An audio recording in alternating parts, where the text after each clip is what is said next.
Comment tu prépares ton voyage? Es-tu prêt?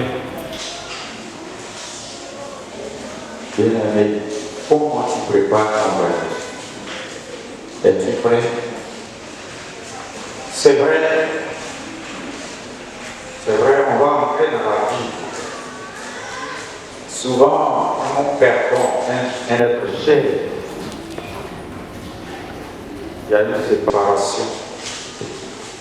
C'est vrai, ça fait mal. Mais ton parent qui n'a pas accepté le Seigneur doit pleurer beaucoup pour lui. Donc c'est ce que nous allons voir. Aussi, on va prendre un tiers que nous allons prendre à partir du verset 9 à 12. Bien-aimé, comment tu prépares ton voyage? Sérieux, es-tu prêt? Parce que tu peux t'en aller à un moment. C'est ça le problème. Parce que souvent, quand nous venons à l'église, on vient pour un but qui est sur la terre. Bien-aimé. Mais on oublie. Donc on va écouter la parole du Seigneur. On y va. 1 Pierre 2, 9 à 11. Vous, au contraire, vous êtes une race élue, un sacerdoce royal, une nation sainte, un peuple acquis, afin que vous annonciez les vertus de celui qui vous a appelé des ténèbres à son admirable lumière. Oui. Vous qui autrefois n'étiez pas un peuple et qui maintenant êtes le peuple de Dieu, vous qui n'aviez pas obtenu miséricorde et qui maintenant avez obtenu miséricorde. Oui. Bien-aimés, je vous exhorte comme étrangers et voyageurs sur la terre, Oui. à vous abstenir des convoitises charnelles qui font la guerre à l'âme. Ok. Bien-aimé, si elle disait à mes parents comme ça, ils m'ont invité à une réunion, et là j'étais présenté, je leur disais, celui-même qui tue quelqu'un, si tu tues quelqu'un, dis-toi que tu as fait du bien à la personne. Parce que toi-même tu n'as pas de fils. Voilà. Donc, aimez-vous les uns les autres. Parce que nous sommes voyageurs. Et puis vous êtes en train de voir. Si l'homme, créature de Dieu que nous sommes, bien aimé, si tu savais, à tout moment, si l'homme était en train de penser que je suis là pour un temps, tu ne peux pas faire du mal à un être humain. Tu ne peux pas. Tu es là pour un temps. Vous voyez ce qui s'est passé en Israël. Dieu choisit Israël. Israël. Vous faites du bien à Israël. Écoutez bien.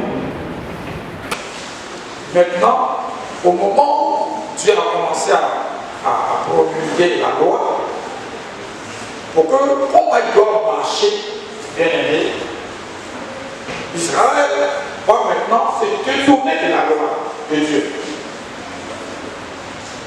Maintenant, il va confier maintenant le sacerdoce à une famille. Aaron et sa famille pour faire le service de Lévi, de la tribu de Dieu.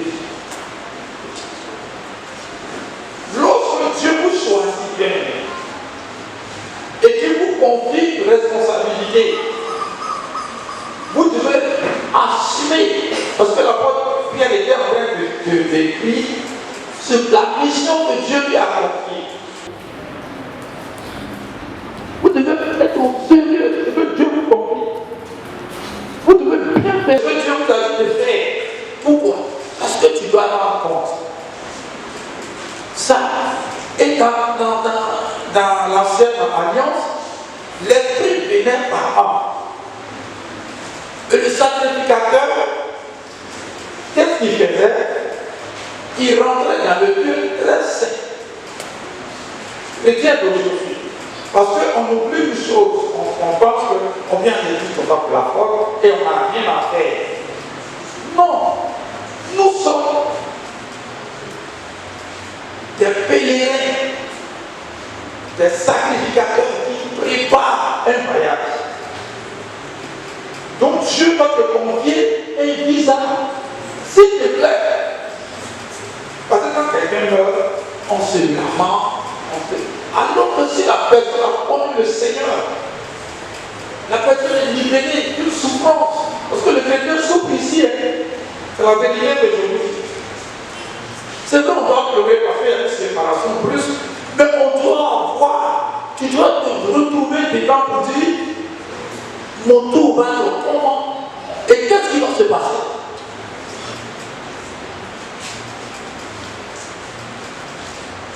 Tu dois même pas nous pleurons, c'est pour nous-mêmes, parce que la personne est tranquillement partie, elle a le Seigneur. Mais toi, tu as comment, et qu'est-ce qui va se passer dans ta vie?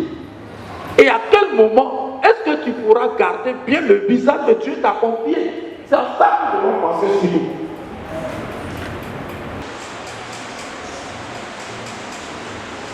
Souvent, quand il y a un être de chair qui meurt dans une famille, les gens veulent aussi s'en tuer en même temps. Non, ton tour va arriver. Le tour ne jamais pas arriver. Nous sommes voyageurs, mais nous représentons, nous sommes des éléments de Christ. Donc qu'est-ce que tu dois faire? Parce que si tu perds ton visa, tu vas aller où? Dans quel camp?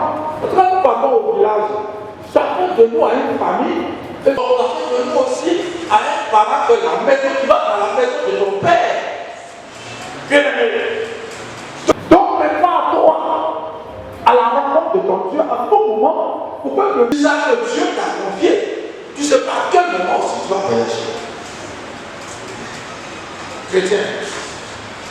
Donc si tu pleures pour quelqu'un, c'est normal. Parce qu'on était en train de causer ensemble, on était ensemble, on vivait ensemble. Mais attention, toi-même, tu es où? C'est ce que l'apôtre Paul me dit. L'apôtre Pierre plutôt me dit. C'est ce qu'il est en train de dire. Pour dire que dans la nouvelle alliance, le voile est maintenant déchiré. Il y avait un barrage. Avant, c'est le sacrificateur qui enlève et dans le tabernacle, qui allait dans le lieu très saint pour rencontrer Dieu et qui venait maintenant raconter aux autres. Mais maintenant, chrétien, parce qu'en fait, on va à l'église, tu veux travailler, c'est vrai, mais tu peux travailler.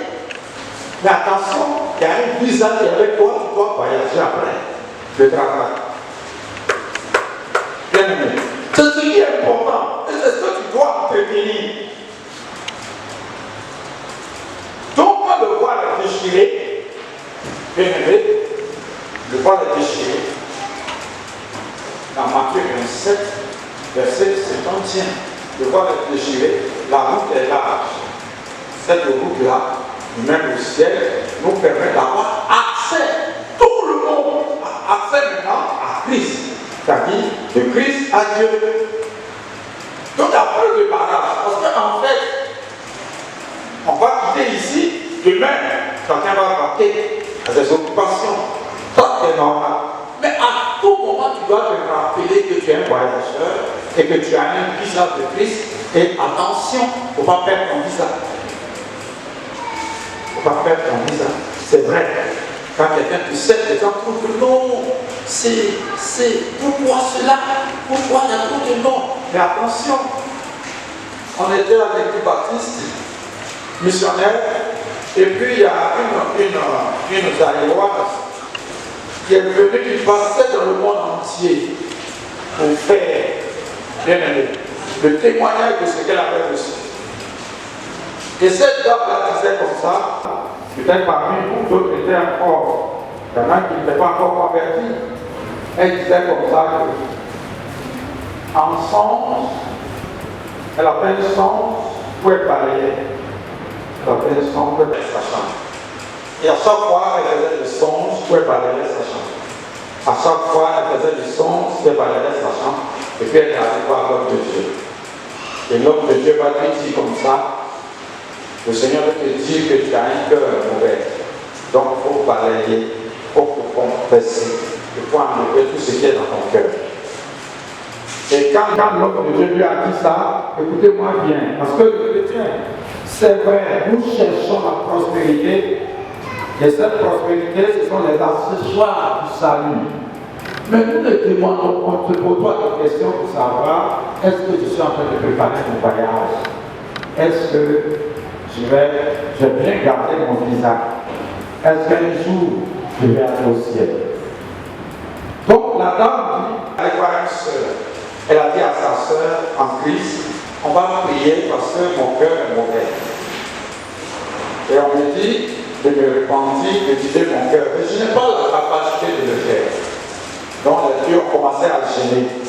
Elle est passée partout et puis c'était à la radio nationale qu'elle a fait dans un pays. Elle témoignait cela. Parce qu'à l'époque, il n'y avait pas encore les chandeliers et tout ça.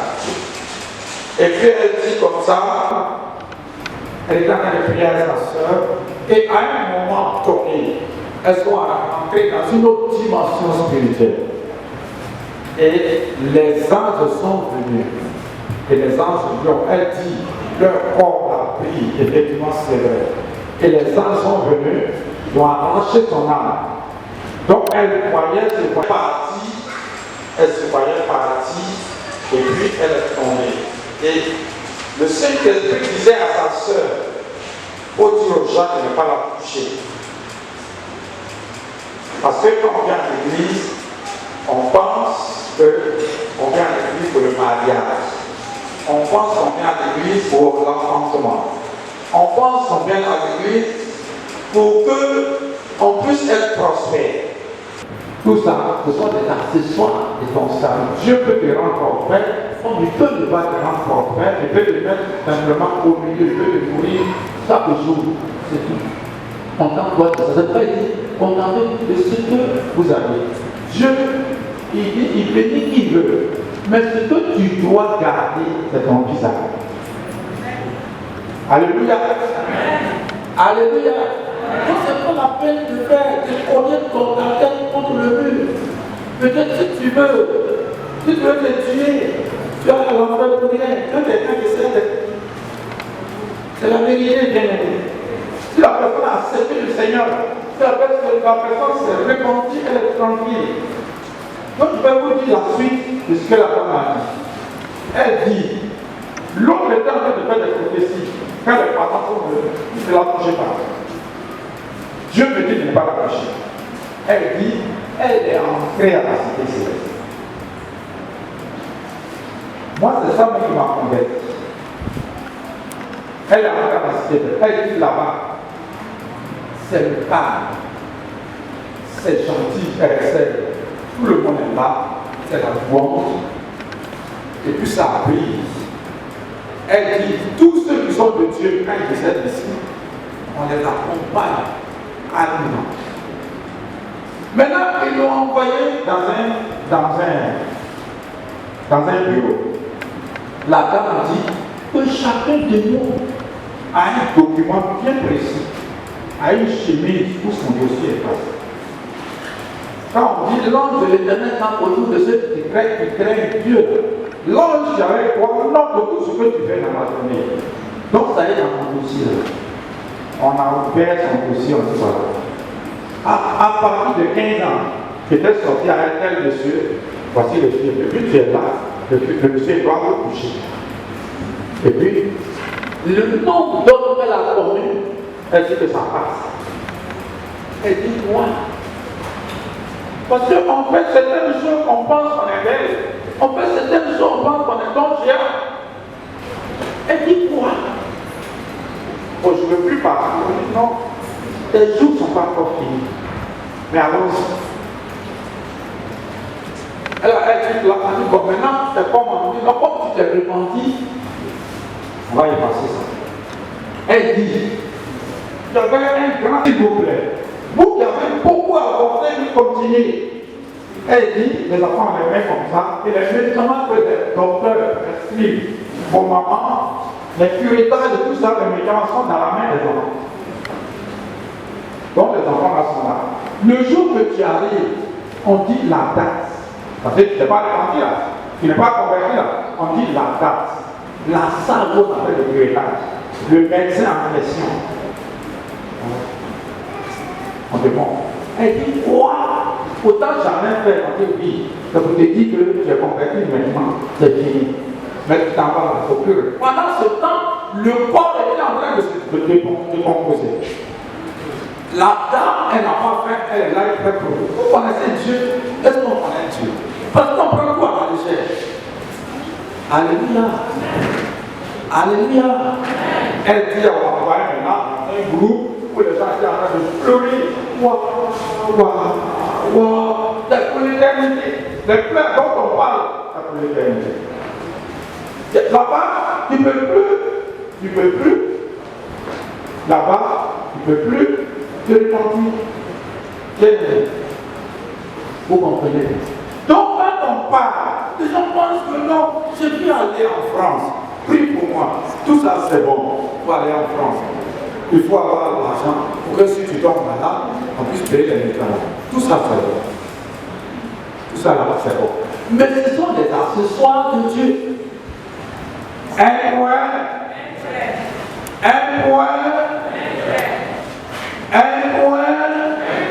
Chasser la reine du ciel, le mauvais traitement, il faut lui apprendre un point de prière. Et les démons sont en train de sortir maintenant. Bien aimé, j'ai dit, donc moi aussi, je me suis retrouvé à l'hôtel quelque part. Et puis je pensais que j'étais beau. Je pensais que ce que je faisais, c'était bon. La conversion, quand on vient tous les jours à l'église, et puis on se répand, et puis on prie, on se confesse, c'est pour le ciel. Donc les gens sont là. Donc quand quelqu'un décède comme ça, on peut se tuer. Ou tu dois même faire acrobatie. Est-ce qu'il a accepté le Seigneur? Est-ce que mon parent l'a pas? C'est ça là qui doit nous intéresser. Alléluia. Alléluia. Donc dans la nouvelle alliance, le voile est déchiré. Bien-aimé, toi, tu as accès au trône de la grâce. Tu peux poser à Christ. Donc Dieu et toi, vous êtes des amis. Vous avez connu des grands pasteurs, des grands prophètes. Dieu peut te dire, les gens sont guéris. Mais la guérison, c'est pas un cas. Mais le prophète lui-même meurt. Le pasteur lui-même meurt. Donc tout le monde doit passer par là. Donc il faut préparer les textes que doit nous conscientiser pour dire que je dois préparer le ciel. Mais tout ce qu'on fait aujourd'hui, c'est pour la prospérité. Les gens sont en train de vous tromper aussi.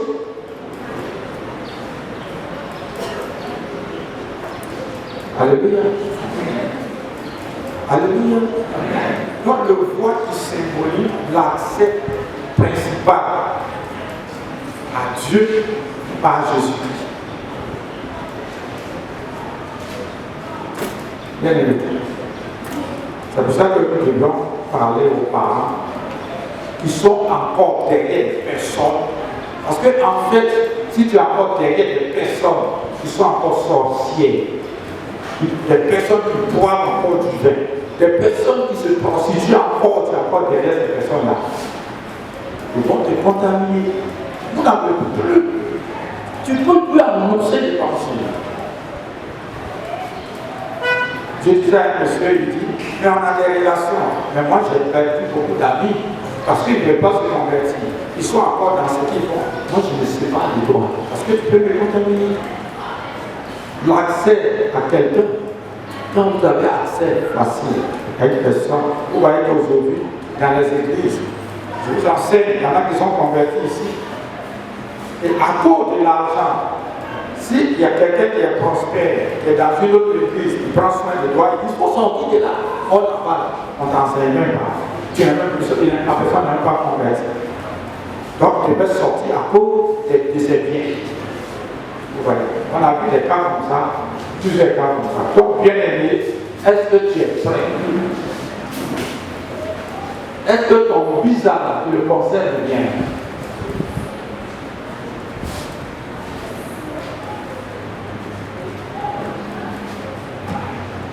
Moi, je suis fâché. Je suis fâché contre les hommes de Dieu qui ne veulent pas dénoncer le péché. Je suis fâché. Ils sont en train de détruire les enfants de Dieu en les caressant avec des paroles, des bénédictions tous les jours et qui ne dénoncent pas le péché pour que l'église en soit bonne. Tu es voyageur sur la terre. C'est pas la première chose. Le roi David disait que sa main ne vaut même pas la largeur, ta vie ne vaut même pas la largeur de la main. Tu ne sais pas à quel moment tu vas mourir. Bien. Quand j'ai perdu mon papa, le pasteur qui m'a accompagné, son terme était à qui le prochain tour? À qui le prochain? Tu ne sais même pas.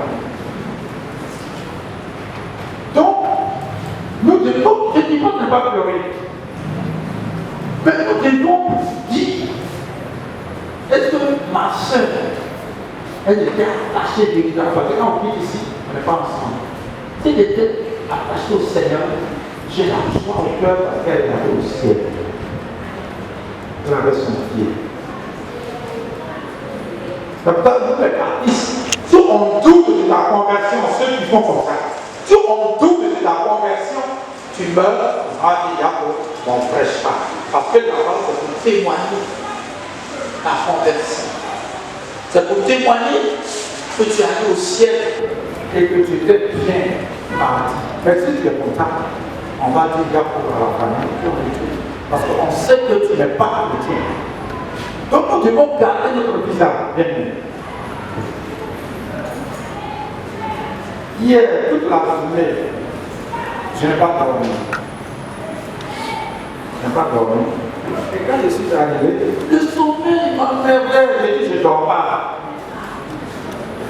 Parce que je dors même pas à 18 heures. Je me réveillais au milieu de la nuit, je souffrir encore, même si je prie là. Mais il y a un temps pour prier, il y a un temps pour dormir.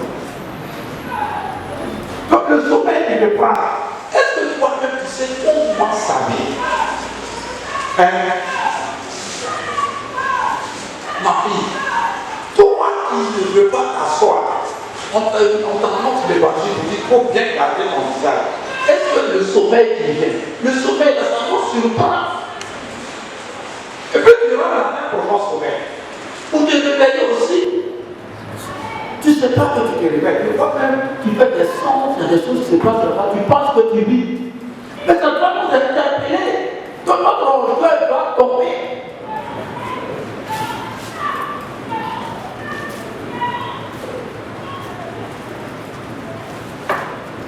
Les Ivoiriens qui sont partis en France, ils savent qu'ils ont un pays ici.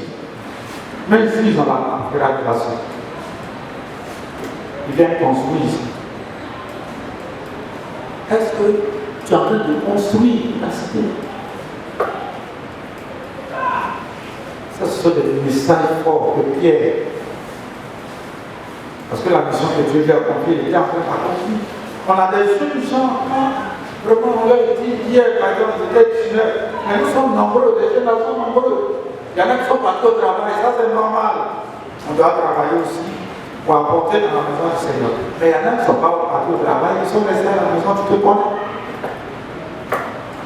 Tu te connais? Donc attention. Souvent, donc la dame dit, oh, elle est restée là-bas. Et puis Dieu fait voir. Elle était composée toujours. Elle regarde, on dit regarde, elle dit qu'elle voyait les hommes comme des cocottes. Elle dit mais je ne veux plus partir. On dit non, c'est pour te montrer qui tu es et ce que tu vas voir et ce que les autres, ceux qui n'ont pas accepté le Seigneur voient. Sinon on t'a pas dit que tu vas rester. Mais elle dit, mais pourquoi aller encore là-bas? Dans cette pourriture-là. Le monde est pourri.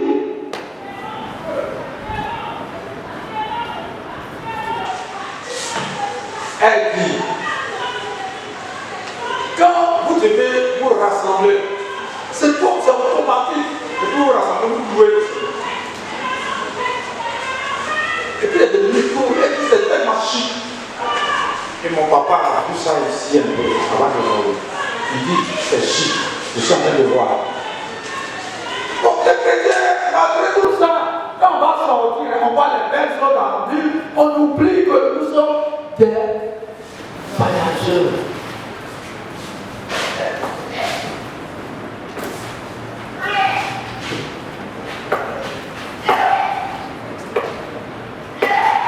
Dieu vous bénit.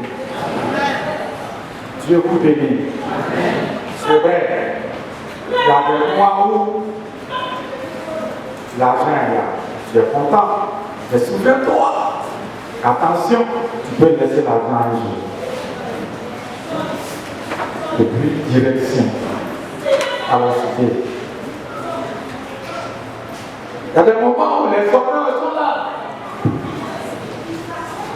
Les gens sont là parce que tu les soudras. Il y en a qui te prennent façon. Mais souviens-toi que, attention, un jour.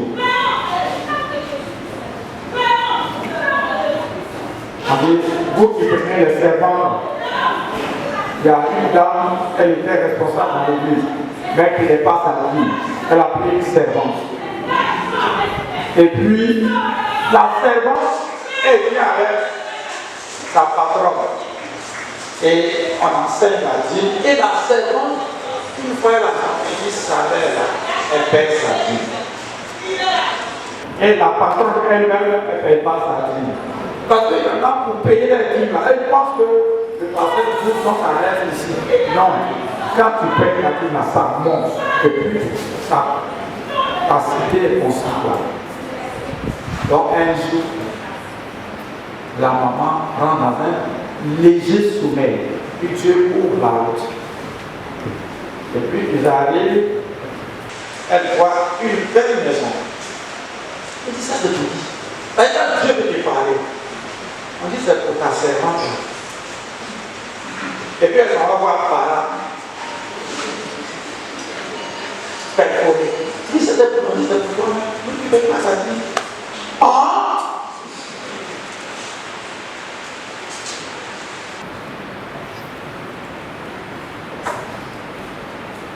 Que Dieu vous bénisse. Elle dit à partir d'aujourd'hui. C'est pour la servante là. C'est vrai. Ça va vous arriver. Parce que chez Dieu, il n'y a pas de pouvoir. Il n'y a pas de pouvoir sur Dieu. Donc, en ancien, l'homme doit mourir.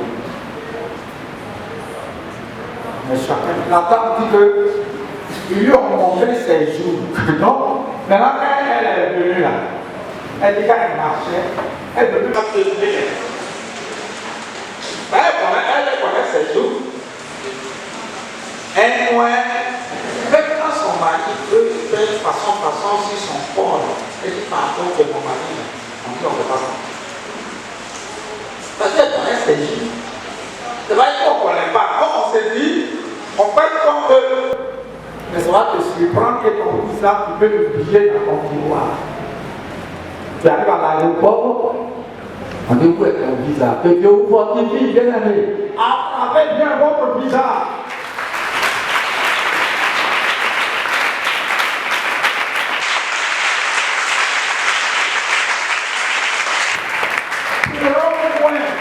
Elle dit, chacun de nous, à la fin de ses jours, quand on enregistre. Donc quand quelqu'un décède, c'est vrai, c'est triste. Non, c'est triste. Mais on doit aussi nous maintenir. Pour dire, mon tour va arriver. C'est vrai que c'est arrivé. C'est vrai que c'est déchirant. Mais c'est notre cycle. Que Dieu vous bénisse ce matin. Que Dieu vous bénisse ce matin. Que Dieu vous bénisse ce matin. L'Église doit être toujours vivante. On n'a pas dit que si on a accepté le Seigneur, ces jours finissent de parler parce que c'est un voyageur. Que Dieu vous bénisse. On va se